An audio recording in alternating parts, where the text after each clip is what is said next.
अभी मेरा सिंगापुर में इमिग्रेशन हो चुका है। ये काउंटर है चेयर्स का जहाँ पे आपको सिम कार्ड मिलेगी। फाइनली गाइस मैं जा रहा हूँ सिंगापुर। ये मेरा सिंगापुर का पहला सोलो ट्रिप है और इस वीडियो में मैं कवर करने वाला हूँ आपके सारे डाउट्स कि कैसे जाना चाहिए, क्या वीज़ा का क्या प्रोसेस रहता है, टिकट कहाँ से बुक करनी चाहिए, वीज़ा कहाँ से अप्लाई करना चाहिए, कौन से ट्रैवल एजेंट से करना चाहिए, क्या फ़ीस रहती है, फ़्लाइट कहाँ से बुक करनी चाहिए, कितनी टिकट रहती है, फ़्लाइट की कितने रिटर्न पड़ती हैं हमें, और क्या इमिग्रेशन का क्या प्रोसेस रहता है, अपने चेक इन में क्या रहता है, बोर्डिंग पास में क्या पूछते हैं, बोर्डिंग पास कहाँ से मिलेगा, और चांगी एयरपोर्ट पे हमें एमआरटी कहाँ से लेनी है। मैं इस वीडियो में सब एक एक चीज़ आपको डिटेल में कवर करने वाला हूँ, तो इस वीडियो को एंड तक देखना। मैं आ गया हूँ दिल्ली एयरपोर्ट पे। अब यहाँ से शुरू होती है मेरी सिंगापुर की सोलो जर्नी। अब चलते हैं अंदर और साथ में दिखाता हूँ मैं आपको पूरा प्रोसेस कि कैसे रहेगा। सबसे पहला स्टेप है यहाँ पे गेट सिक्योरिटी। यहाँ पर सिर्फ आपको अपना पासपोर्ट और फ्लाइट टिकट दिखानी होती है और उसके बाद आपको एंट्री मिल जाती है। अब गाइस मैं जा रहा हूँ चेक इन काउंटर पे। तो चेक इन काउंटर पे ज़्यादा कुछ नहीं है, वो आपसे पासपोर्ट मांगेंगे, आपकी फ़्लाइट टिकट मांगेंगे और आपका वीज़ा देखेंगे। तो अब हम आ गए हैं बोर्डिंग पास के लिए और यहाँ पे आपसे फ़्लाइट टिकट्स मांगते हैं, पासपोर्ट और वीज़ा मांगते हैं। उसके बाद आपको बोर्डिंग पास दे देते हैं।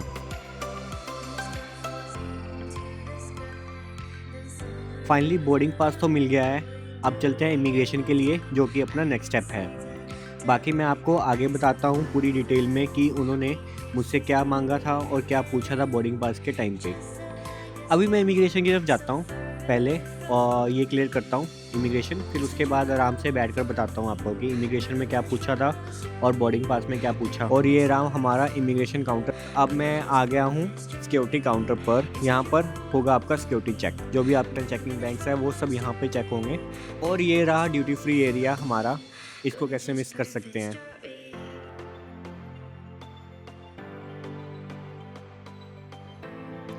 तो फाइनली यहाँ अपना ड्यूटी फ्री एरिया ख़त्म हो जाता है और अपनी फ़्लाइट की तरफ का एरिया स्टार्ट हो जाता है। बात करते हैं चेक इन की, कि चेक इन का क्या प्रोसेस रहा मेरा, कैसे हुआ, क्या क्या डॉक्यूमेंट्स मांगे उन्होंने। तो उन्होंने जो सबसे पहले डॉक्यूमेंट मांगा, मेरे से एक पासपोर्ट मांगा और एक मेरी टिकट मांगी।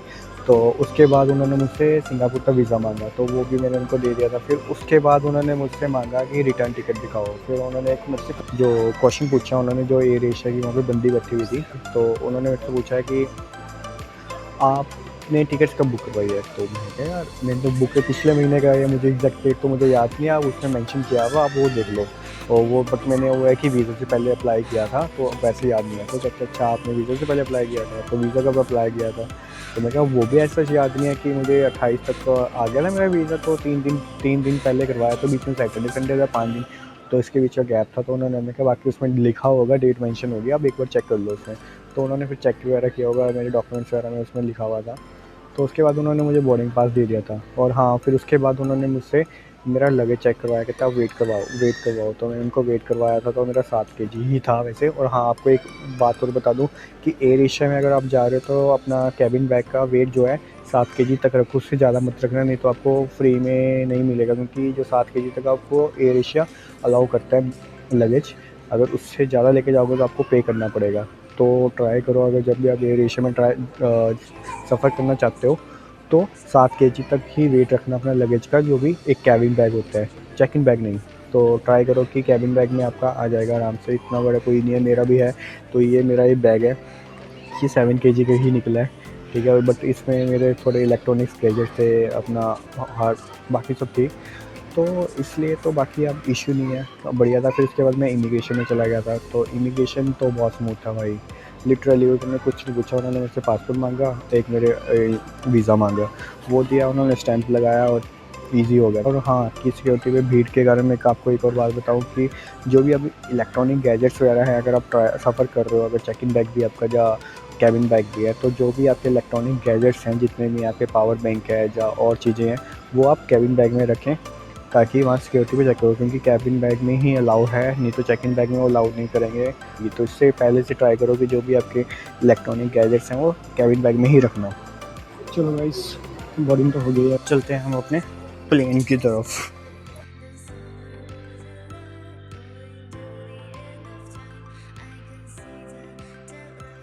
तो भाई मैं पहुंच गया हूँ कोलालमपुर इंटरनेशनल एयरपोर्ट पर।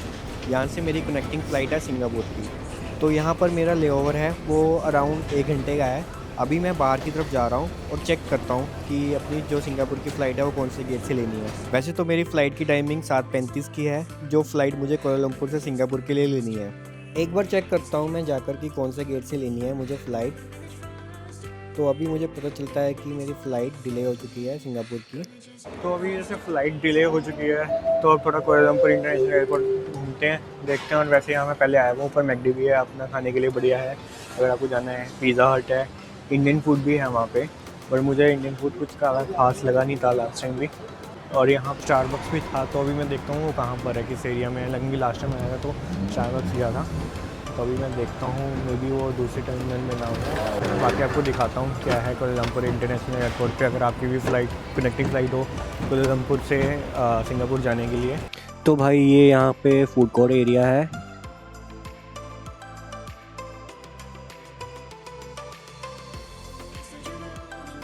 सुबह के बज रहे हैं इस टाइम 8:30 और इंडिया में बज रहे होंगे 6, और मुझे लग गया है यहाँ पे भूख, क्योंकि मैं हूँ कोलालमपुर में। तो मुझे यहाँ पे एक मैकडी दिख गया है, तो मैं जा रहा हूँ मैकडी में कुछ खाने। देखो क्या मिलता है यहाँ पे। वैसे मैं ट्राई कर रहा था कि मैं वेज खाऊँ, पर मुझे लगता नहीं है कि मुझे शायद वेज का होगा, तो लेट्स ट्राई।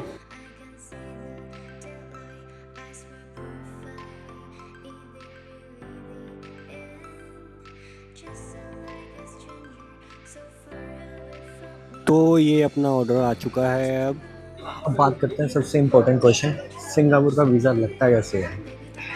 तो मैं आपको बता दूं कि सिंगापुर का वीज़ा आप खुद अप्लाई नहीं कर सकते हो, आपको ऑथराइज वीज़ा एजेंट के थ्रू वीज़ा अप्लाई करवाना पड़ेगा, जो सिंगापुर से ऑथराइज हो। तो इसके लिए आपको अपने नियर बाय एरियाज़ के अंदर सिर्फ ऑथराइज एजेंट्स आपको मिल जाएंगे, नहीं तो सिंगापुर की वेबसाइट है, वहाँ पे उन्होंने मेंशन किए हुए हैं सिंगापुर के जो ऑथराइज एजेंट्स हैं। तो उसमें जो मेरी जो कॉस्ट आई है, जो ऑथराइज एजेंट के थ्रू मैंने करवाया था, तो मेरी अराउंड आई थी 3200, including visa cost, travel agent fees and अपना कुरियर चार्जेस के।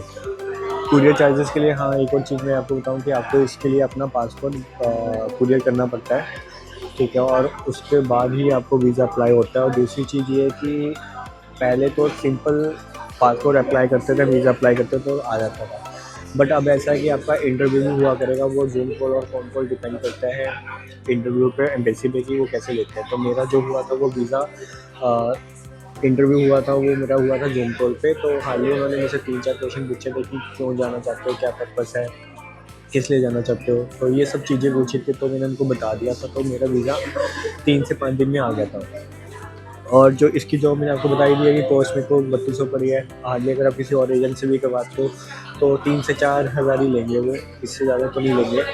बाकी जो इसकी एक्चुअल जो कॉस्ट है सिंगापुर एम्बेसी की वीज़ा के लिए, तो वो है 1900 प्लस 650 उनकी वीज़ा एजेंट की कॉस्ट है। बाकी वो पूरी चार्जेस लेते हैं, तो मेरा अराउंड 32 पड़ गया था। तो अब बात करते हैं हम वीज़ा डॉक्यूमेंट्स की, क्या क्या वीज़ा अप्लाई करने के लिए क्या क्या डॉक्यूमेंट्स चाहिए होते हैं। तो वीज़ा अप्लाई करने के लिए सिर्फ आपको पासपोर्ट होना चाहिए जो 6 मंथ्स की वैलिडिटी हो, प्लस आपका रिटर्न टिकट्स होनी चाहिए, आपका पासपोर्ट 3 पासपोर्ट साइज़ फ़ोटोज़ चाहिए होती है उनको। एंड आपका अगर जॉब करते हो आप, तो आपको उनको 3 मंथ्स की बैंक स्टेटमेंट देनी पड़ेगी और 3 मंथ की सैलरी स्लिप दिखानी पड़ेगी। देन और आपको अगर एनओसी है आपकी बढ़िया, तो आप वो भी लगा सकते हो, इससे आपका वीज़ा ईज़िली आ जाता है। तो ये सब प्रोसेस रहा था, तो इसलिए उसके बाद मेरा भी वीज़ा आ गया था। तो भाई अब बात कर लेते हैं फ़्लाइट टिकट्स की। जो मुझे फ़्लाइट टिकट्स पड़ी है, मुझे 25,000 की राउंड ट्रिप पड़ी है इंडिया से सिंगापुर की, और सिंगापुर टू इंडिया। तो ये जो मैंने बुक कराई है, मैंने स्काई स्कैनर के थ्रू करी थी, क्योंकि वहाँ पे थोड़ा मुझे डील्स वगैरह मिल गई थी। बाकी आप भी करवानी है तो आप वीगो भी देख सकते हो, स्काई स्कैनर भी देख सकते हो, जहाँ पे आपको चीप मिलती है वहाँ से आप बुक कर सकते हो, ठीक है। बट हाँ, ये ट्राई करना कि अगर आप ऑफ सीज़न में करा रहे हो तो थोड़ी आपको सस्ती मिल जाती है, अगर आप पीक सीज़न में करा रहे हो थोड़ी महंगी मिलेंगी। तो आप उस हिसाब से अपने गैप में कराना है। एटलीस्ट अगर आप महीना पहले कराते हो तो थोड़ी सस्ती पड़ सकता है, अगर ऑन द स्पॉट कराओगे थोड़ी महंगे पड़ेंगे। तो आप उसके लिए आप क्या कर सकते हो, आप उसको चेक कर सकते हो स्काई स्कैनर को डेली, क्या टिकट पड़ रही है, कैसे पड़ रहा है। तो जितनी आपको सस्ती पड़ सकती है आप वहाँ से देख सकते हैं। जो मैंने भी कराई थी तो मैंने भी ऐसी कराई थी स्काई स्कैनर के थ्रू। तो ये मेरा फ़्लाइट का टिकट का एक्सपीरियंस था।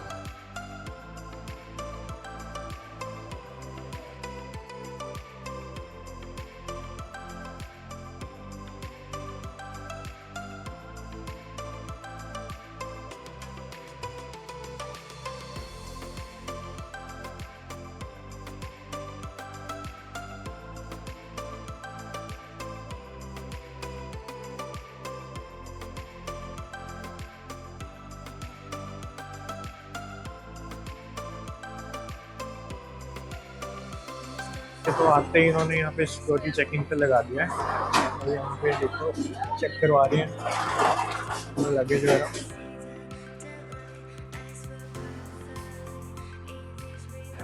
तो गाइस सिंगापुर आने में आपको एक और चीज़ की ज़रूरत होती है, सिंगापुर अराइवल कार्ड। ये आपको ऑनलाइन फ़िल करना होता है। अगर आप फिल नहीं करते हो तो यहाँ आके भी आप फिल कर सकते हो। यहाँ पे स्कैनर है तो आप स्कैन से इसको स्कैन करो और उसके बाद ही आप फिल कर सकते हो। अगर आपने ऑलरेडी फिल किया है तो देन आप उसके बाद इमिग्रेशन की तरफ जा सकते हो। जैसे कि मैंने ऑलरेडी पहले से ही फिल कर लिया था ऑनलाइन, कि मुझे पता था कि लास्ट में करना है, तो इसलिए मैं ऑलरेडी फिल कर चुका हूँ। तो मैं अब इमिग्रेशन की तरफ जा रहा हूँ। तो गाइस सिंगापुर में मेरा इमिग्रेशन हो गया। इमिग्रेशन बहुत स्मूथ था। आप पीछे देख पा रहे होंगे मेरे वो इमिग्रेशन है। जस्ट पासपोर्ट स्कैन किया, आईडी स्कैन हुई है वहाँ पे और फिंगरप्रिंट स्कैन किए और उन्होंने आने दिया। तो ये इमिग्रेशन था मुझे सिंगापुर का, जो सबसे स्मूथ था, सबसे इजी और सबसे फास्ट। कोई कुछ नहीं हुआ ज़्यादा, सिंपल स्मूथ, मेरे को बहुत सही लगा। अभी मेरा सिंगापुर में इमिग्रेशन हो चुका है, ठीक है। अब मैं जा रहा हूँ ईजी लिंक कार्ड के लिए और सिम कार्ड के लिए पहले, फिर उसके लिए वहाँ से पकड़ूँगा मेट्रो। हम आ गए सिंगापुर के एयरपोर्ट के बाहर। अब हम ढूंढ रहे हैं सबसे पहले सिम कार्ड का, कि सिम कार्ड कहाँ से ली जाए, कैसे रहेगा। ये इन्फॉर्मेशन काउंटर है। अगर कोई भी आपको हेल्प चाहिए तो यहाँ पे आप पूछ सकते हो। उन्होंने पासपोर्ट लिया है एक्टिवेट करने के लिए।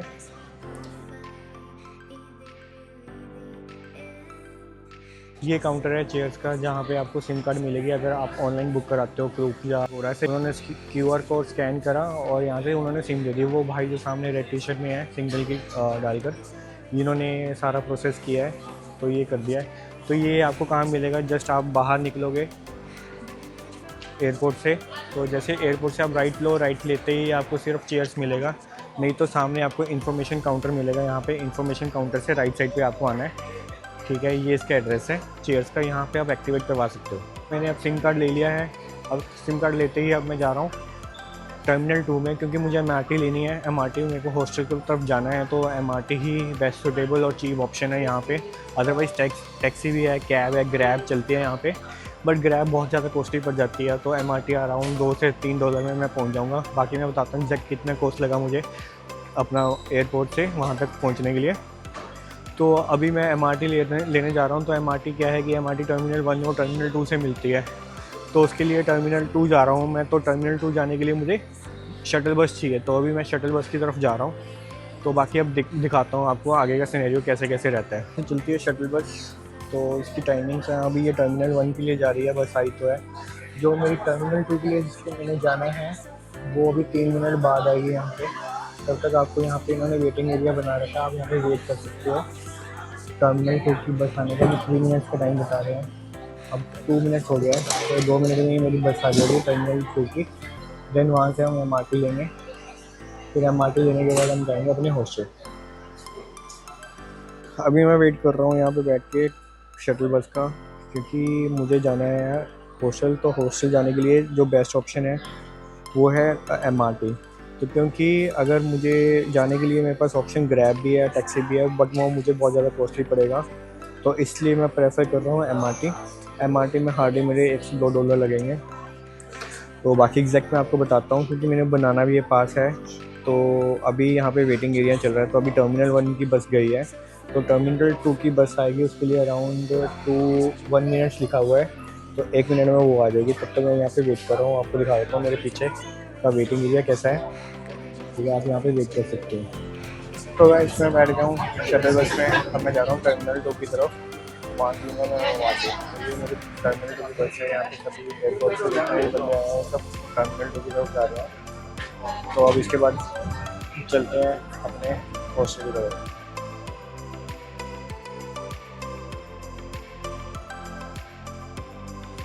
You take MRT, right? MRT, right? MRT।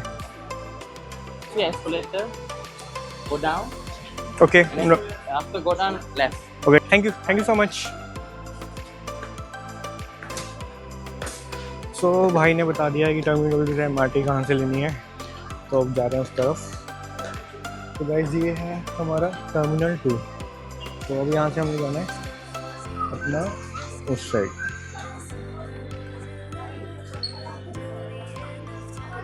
तो भाइयों मैं आ गया हूँ सिंगापुर एयरपोर्ट पे। अभी मैं बैठा हूँ चांगी एयरपोर्ट पे। ये दुनिया का बेस्ट एयरपोर्ट है।